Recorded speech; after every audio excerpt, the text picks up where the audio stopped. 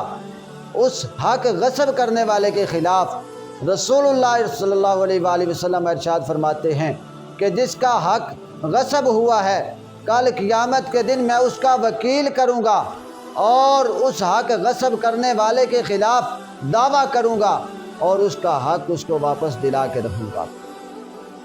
دیکھیے جناب ابو ذر غفاری رضی اللہ تعالی عنہ آپ ارشاد فرماتے ہیں کہ نبی کریم علیہ الصلاۃ والسلام نے ارشاد فرمایا کہ جس کے ماتحت کوئی آدمی ہو، کوئی مزدور کام کرنے والا ہو، کوئی غلام ہو، تو اس پر یہ لازم ہے کہ جو وہ خود کھائے اسے بھی وہی کھلائے، جو وہ خود پیے اسے بھی وہی پلائے، جو وہ خود پہنے اسے بھی وہی پہنائے، اور ہاں طاقت سے زیادہ اس سے کام نہ لے، اور اگر ایسا کام اس کے ذمہ لگا دے، اسے سونپ دے جس کی اس میں استطاعت طاقت نہ ہو، تو اس مالک پر، اس کام لینے والے پر یہ بات لازم ہے کہ وہ اس کی معاونت کرے، مدد کرے، کام کو مکمل کروائے۔ اور جناب حضرت کعب احبار رضی اللہ تعالی عنہ آپ ارشاد فرماتے ہیں کہ صحابہ کرام رضوان اللہ تعالی علیہم اجمعین کی مجلس لگی ہے اور ایک شخص گزرا، بڑی تیزی سے گزرا، تو کسی کہنے والے نے عرض کیا، کہا یا رسول اللہ اگر کاش یہ اتنی تیزی اللہ کے راستے میں دکھاتا، میدان جہاد میں دکھاتا تو کیا ہی اچھا ہوتا۔ تو رسول اللہ صلی اللہ علیہ وآلہ وسلم نے ارشاد فرمایا، اگر یہ شخص اپنے والدین کے لیے روزی کمانے کے واسطے جا رہا ہے، اپنے بچوں کا پیٹ پالنے کے واسطے جا رہا ہے، تو یہ بندہ اللہ کے راستے میں ہے۔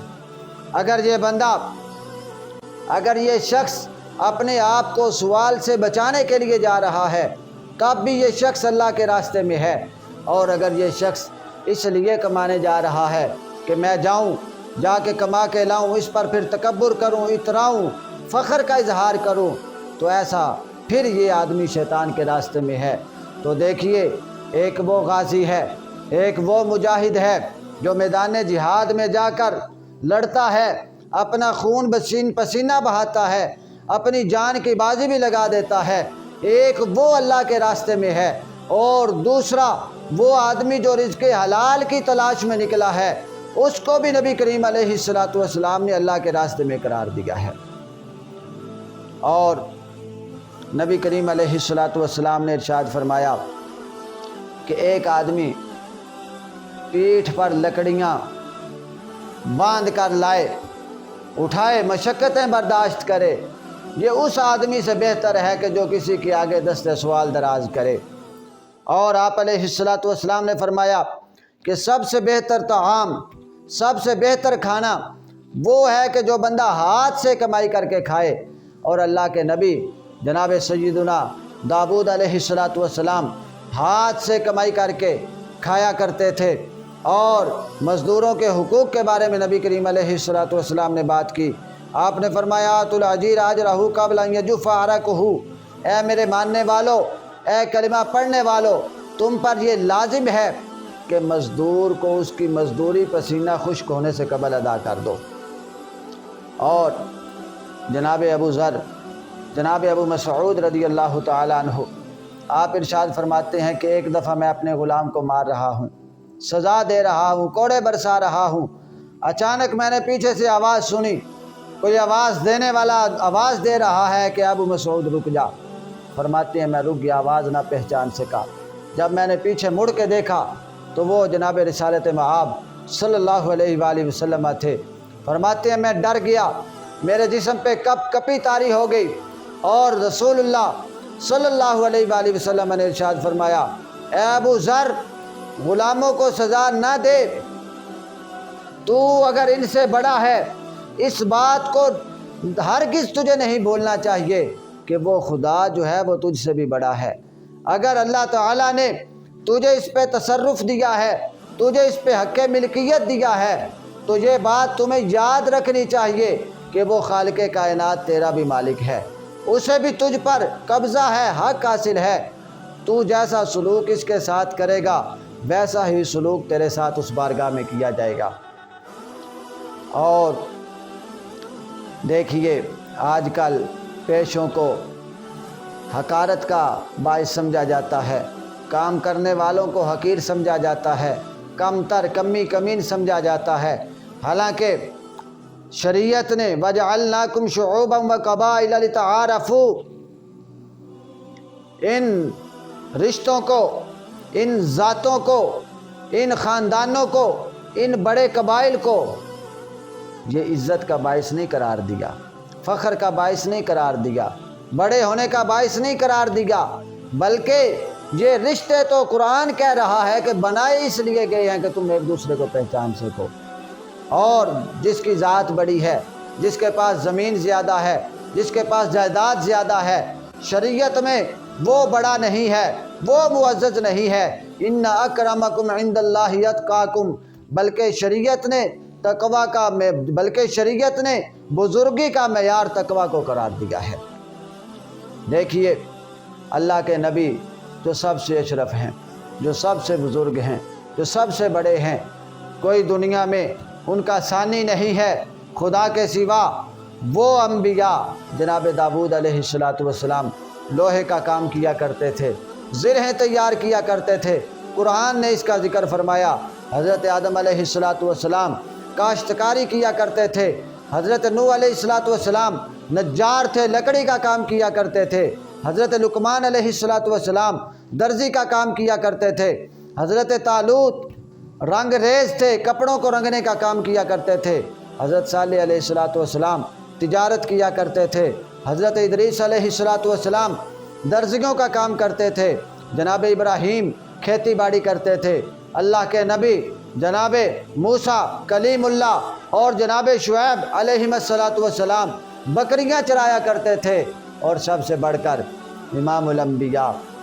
سید الانبیاء جو باعث تخلیق کائنات ہیں، سب کے امام ہیں، انبیاء کے امام ہیں، جن کے لیے کائنات کو پیدا کیا گیا ہے، جو خالق کائنات کے محبوب ہیں، پیارے ہیں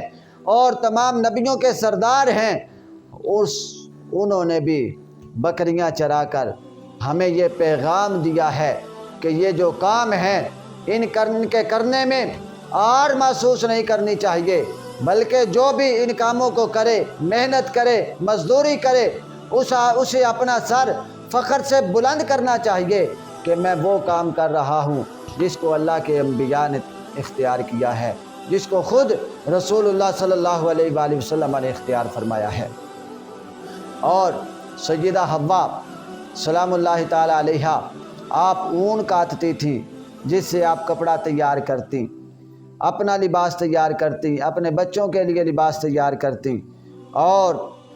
آج کل جو کوئی پھیری لگانے والا ہو اس کو حقیر سمجھا جاتا ہے، کم تر سمجھا جاتا ہے، حالانکہ امام المسلمین، امام المومنین، خلیفۃ المسلمین، انبیاء کے بعد جو سب سے افضل ذات ہے جناب سیدنا ابوبکر صدیق رضی اللہ تعالیٰ عنہ کی،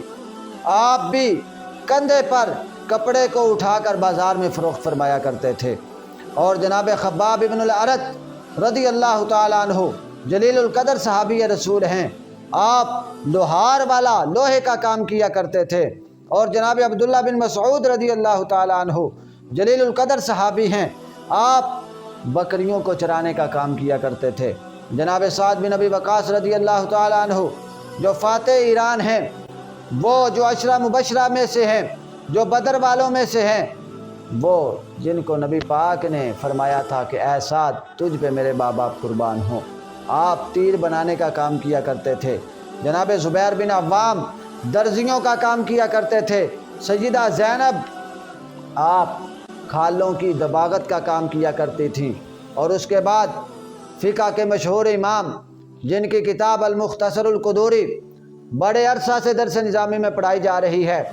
آج تک لاکھوں کروڑوں علماء اس کو پڑھ چکے ہیں، اور علامہ احمد بن محمد قدوری جو اس کے مصنف ہیں ان کو بڑی قدر کی نگاہ سے دیکھا جاتا ہے، لیکن آپ کا جو نام ہے، آپ کی جو کتاب کا نام ہے، قدوری کدھر سے بنا ہے، جس کا معنی ہے ہنڈیاں، ہنڈیاں بنانے والے یا ان کو بیچنے والے، آپ ہنڈیاں بنایا کرتے تھے یا بیچا کرتے تھے، جس وجہ سے آپ کا یہ نام رکھا گیا۔ لیکن آپ کے لیے یار نہیں، بلکہ آپ نے اس محنت والے کام کو، مزدوری والے کام کو بطور فخر اس کو اختیار فرمایا ہے، اور اسی کے ساتھ اپنی کتاب کو بھی موسوم فرمایا ہے۔ اور امام ابو بکر بن علی الحدادی بہت بڑے فقہ کے امام ہیں۔ آپ نے قدوری کی شرح بھی لکھی۔ حداد، حدید لوہے کو بولتے ہیں، حداد لوہے کا کام کرنے والا لوہار، آپ لوہے کا کام کیا کرتے تھے، اور آپ نے اسی نام کو اپنے نام کے ساتھ ذکر فرمایا ہے۔ اور امام احمد بن عمر الخصاف، خصاف بولتے ہیں موچی کو، امام احمد بن عمر یہ بہت بڑے فقیہ تھے،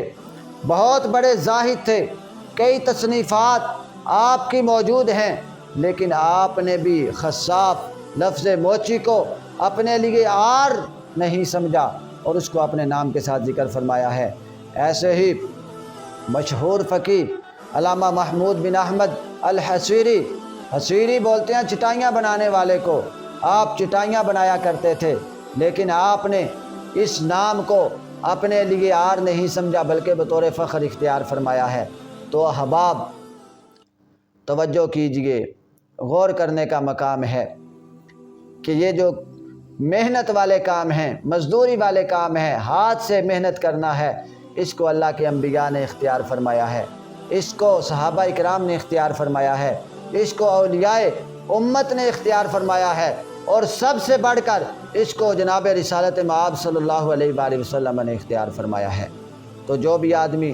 محنت کو اپنا طریق بناتا ہے، مزدوری کرتا ہے، مشقت اٹھاتا ہے، تکالیف برداشت کرتا ہے، تو وہ معاشرے میں بھی عزت پا جاتا ہے، گھر والے بھی اس کی عزت کرتے ہیں، اور شریعت میں بھی ایک وہ مقام کا مستحق بن جاتا ہے۔ اور بغیر محنت کے کامیابی کا حصول ناممکن ہے۔ وہ کسی شاعر نے کیا خوب کہا تھا، نامی کوئی بھی بغیر مشقت کے نہیں ہوا، بغیر مشقت بغیر تکلیف اٹھائے کوئی بھی نامور نہیں ہوا، 100 بار جب عقیق کٹا تب نگی ہوا۔ تو اس وجہ سے اگر ہم اب کامیاب ہونا چاہتے ہیں تو ہمیں محنت کے طریقے کو اپنانا ہوگا، ہمیں سستی کو، کاہلی کو خیر آباد کہنا ہوگا۔ جب ہم محنت کو اپنا لیں گے تو یقیناً کامیابی ہمارے قدم چومے گی۔ دعا ہے کہ اللہ تعالی ہمیں عمل کی توفیق عطا فرمائے۔ وما توفیقی الا باللہ۔